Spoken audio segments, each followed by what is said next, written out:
Well, today, Steven Strasburg goes 6 innings, allows the Florida Marlins 4 hits, no runs. He was asked a couple of minutes ago to assess his performance tonight. I thought we played well enough to win. Obviously, Willingham came out there and came up with a big clutch hit, and all of our pitchers came in there and shut the door. So it was a good win for us. 32 pitches in the first inning, but then it seemed like you got into a better groove after that. What adjustment did you make against the Marlins? It's flying open a little bit, but when you have a week off, sometimes it's going to take a little bit while to get back and rolling into that rhythm.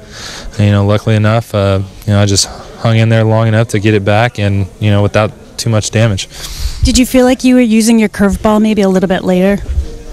Yeah, I wasn't able to throw it for a strike early on, and then I had to stick with it, and I started getting better control with it. A lot of that had to do with flying open a little bit. So once I got my mechanics down, I was able to locate my pitches a lot better. For a long stretch, you didn't really throw any changeups. Was that something you were feeling, or something that you saw they were reacting to?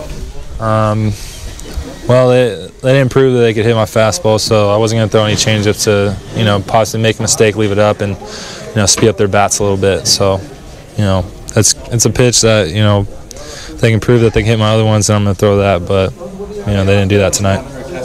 You've had several of these starts now where you maybe have one inning early where the pitch count gets up, and then you come back from that and kind of find your groove after that. Is that something that you're learning about yourself, is how to get through that one bad inning? And I guess, in your mind, what you're kind of going through when you go through that inning versus what happens after that?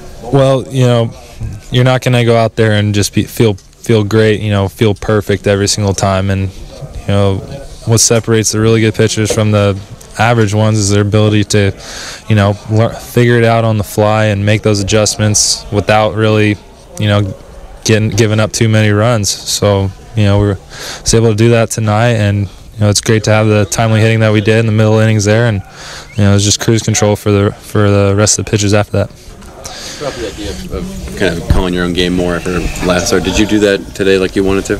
Yeah, it's tough.